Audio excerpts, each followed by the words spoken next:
안녕하세요. 부천어트만연 대표원장 한의학박사 박지영입니다. 우리 몸에서는 우리가 잘 느끼고 있지는 않지만 여러 분비물이 분비되고 있죠. 눈에서는 눈물이 나오고, 코에서는 콧물, 입에서는 침, 호흡기에서도 점막 안에 진액이 나오고, 위장에는 소화액, 피부에는 유분과 땀이 나오고 있죠. 그런데 어느 날 갑자기 이런 분비물이 안 나오면 어떻게 될까요? 오늘은 눈과 입의 건조를 주증상으로 하는 쇼그렌 증후군에 대해서 알아보겠습니다. 쇼그렌 증후군은요, 침샘과 눈물샘이 염증으로 파괴돼서 나타나는 자가면역 질환으로 1933년 스웨덴의 의사 쇼그렌에 의해서 처음 기술돼서 쇼그렌 증후군 이렇게 말합니다. 스웨덴 원어로 들어보면 사실은 발음이 이렇습니다. 후에그렌. 그런데 미국식 영어로 읽어서 쇼그렌 혹은 쉐그렌이라고 보통 부릅니다. 이번 영상에서는 부르기 편하게 쇼그렌 증후군이라고 부르겠습니다. 쇼그렌 증후군의 국내 발병률은요 10만 명당 2.3명으로 되어 있고, 그 중에 특이할 만한 점은 여성이 93.5%로 남성에 비해서 9배 이상 많습니다. 그 중에서도 40대 이상 여성 환자분이 전체의 83%를 차지한다는 특징이 있고요. 영상을 보신 시청자분께서 40대 이상의 여성인데 눈과 입이 좀 건조하다 싶은 분들은 오늘 영상을 집중해서 시청해 주시면 좋을 것 같습니다. 쇼그렌 증후군의 증상은 다음과 같이 나타날 수 있습니다. 눈이 뻑뻑하고 건조한 안구 건조증이 3개월 이상 지속이 되고요. 입안이 건조하고 텁텁하고요. 귀 밑샘에 염증이 있거나 턱 밑이 붓는 특징이 있고요. 피부 건조가 심하고 땀샘과 피지선 분비가 줄어서 몸이 전체적으로 건조해집니다. 여성의 경우에는 질 건조증이 나타나거나 질염이 반복되고요. 늘 피곤하고 몸에 열감이 있습니다.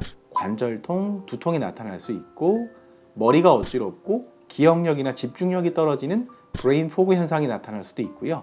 극심한 피로감이 있습니다. 여기 보이는 증상들은 2015년에 국내 한 대학병원 연구진이 쇼그렌 증후군 환자 238명을 대상으로 조사한 증상입니다. 쇼그렌 증후군을 진단하기 위해서는 혈청 내 자가형 항체 검사, 침샘 조직 검사라든가 눈물샘 분비 검사 등 다양한 검사를 하는데요. 문제는 이 검사 지표에서 보여지는 것과 환자가 호소하는 증상이 비례하거나 일치하지 않는 경우가 많다는 점이고요.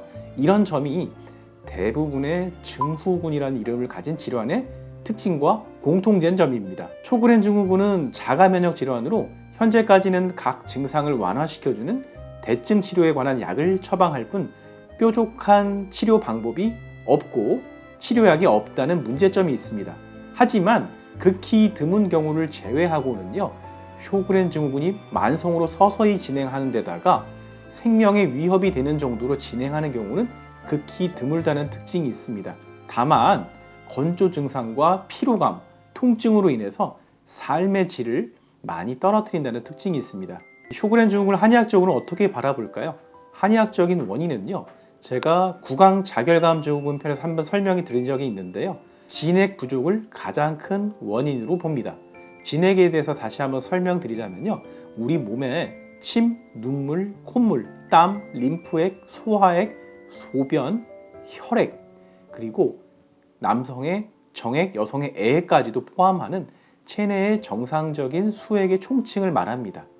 이 진액이 부족해지면 구강과 눈이 건조해질 수 있고요. 피부가 건조해지면서 피부 질환도 생기고, 관절이 건조해지니 관절의 통증도 잘 나타나고, 또한 위장의 소화액 분비도 줄어들면서 소화도 좀 잘 안 되고요. 원활한 혈액순환을 못 시켜주게 되니 몸이 피곤할 수밖에 없겠죠. 한의학적으로는요, 부족해진 진액을 보충해 줄 수 있는 한약을 개인 체질에 맞추어서 처방하는데요. 진액을 보충해 주는 약재들은 우리가 흔히 알고 있는 맹문동, 숙지황 같은 끈적끈적한 약재거나 오미자처럼 시큼하고 소화가 좀 덜 될 수 있는 약재가 있으므로 위장의 기능을 올릴 수 있는 약재를 배합해서 처방하게 됩니다. 쇼그렌 증후군이 있을 때는 어떤 것을 조심해야 될까요? 첫 번째는요, 설탕, 소금, 조미료가 들어간 음식을 조심하셔야 됩니다. 시청자 여러분, 너무 짜거나 단 음식, 조미료가 많이 들어간 음식을 드신 후에는 평소에 어떠세요? 입안이 텁텁해지고 마르죠. 이 증상을 해결하기 위해서 몸에서 수분과 진액을 끌어다 쓰게 되고 진액이 부족해지면 건조증은 더 심해질 수밖에 없겠죠. 설탕과 소금, 조미료가 아주 골고루 들어간 음식이 있습니다. 바로 패스트푸드입니다. 쇼그렌 증후군에는 이런 음식들은 쥐약이라고 말할 수 있습니다. 두 번째는 양치를 잘 하실 것입니다. 입안의 침샘 분비세포가 파괴되면서 건조해지면 각종 세균이 잘 번식해서 염증을 일으킬 수 있기 때문에 양치를 잘 하셔야 되는데요. 이때 너무 자극적인 치약은 쓰지 않으시는 게 좋겠고요. 휘발성 화합물이 들어간 가글은 오히려 입안을 더 건조하게 만들 수 있으니 쓰지 않으시는 게 좋겠습니다. 죽염이나 저자극 치약을 골라서 쓰시고요. 칫솔모도 부드러운 걸 쓰시는 게 좋겠습니다. 세 번째는요, 무설탕 껌 씹기와 허밍하기입니다. 제가 단 음식은 조심하라고 말씀드렸잖아요.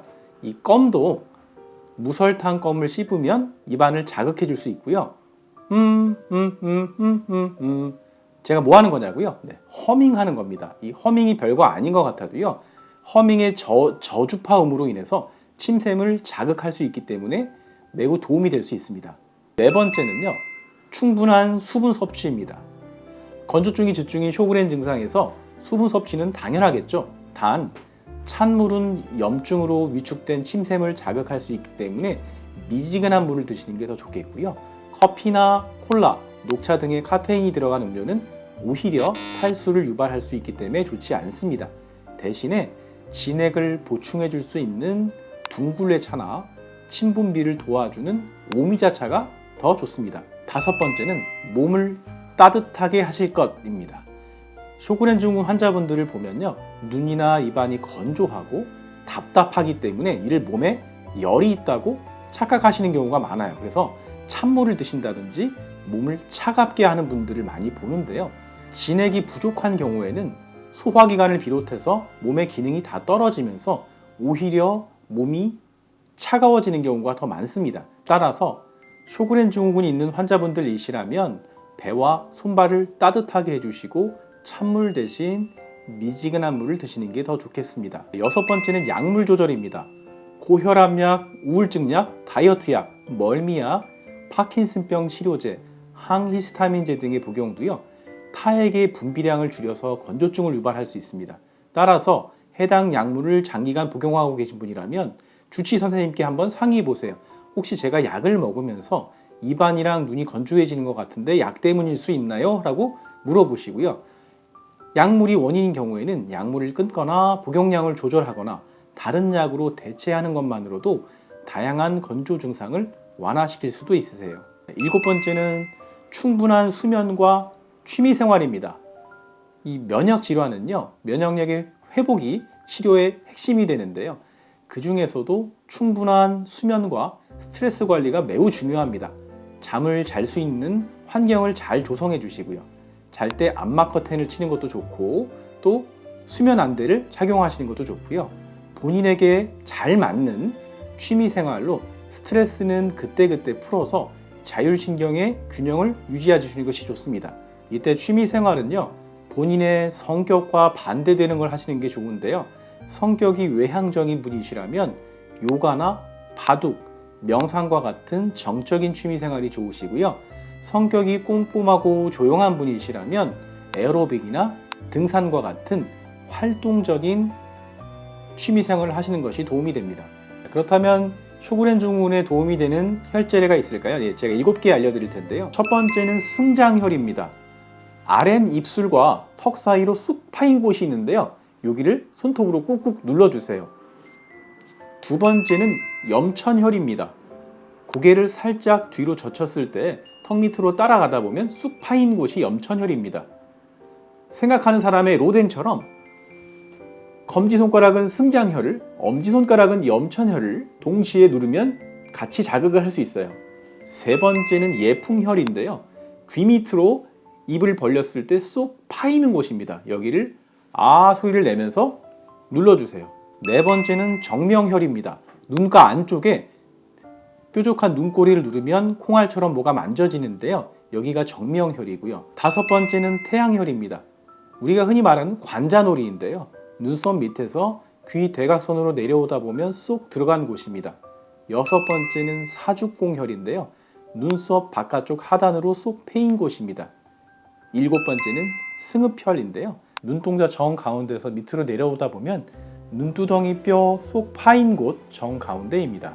오늘 영상에서는 쇼그렌 증후군의 정의와 구강건조, 안구건조 외에 어떤 증상이 있는지 말씀드렸고, 또 한의학에서는 진액 부족을 핵심적인 원인으로 보고 이를 치료한다는 점 말씀드렸습니다. 또한 생활관리 팁 7가지. 첫 번째, 설탕, 소금, 조미료가 많이 들어간 음식은 피하실 것. 두 번째, 양치를 잘 하실 것. 세 번째, 무설탕 껌 씹기와 허밍. 네 번째, 충분한 수분 섭취하실 것. 다섯 번째, 몸을 따뜻하게 하실 것. 여섯 번째, 약물 조절을 해보실 것. 일곱 번째는 충분한 수면과 취미생활을 통한 스트레스의 관리에 대해서 말씀드렸고요. 침분비를 도와주는 혈자리인 승장과 염천, 예풍, 그리고 눈물샘 분비를 촉진해 줄 수 있는 정명, 태양, 사죽공, 승흡혈 자극법에 대해서 말씀드렸습니다. 오늘 영상이 도움이 되셨다면 구독과 좋아요, 알람 설정까지 부탁드립니다. 긍정적인 댓글은 영상 제작에 큰 힘이 됩니다. 오늘도 영상 시청해 주셔서 대단히 감사합니다.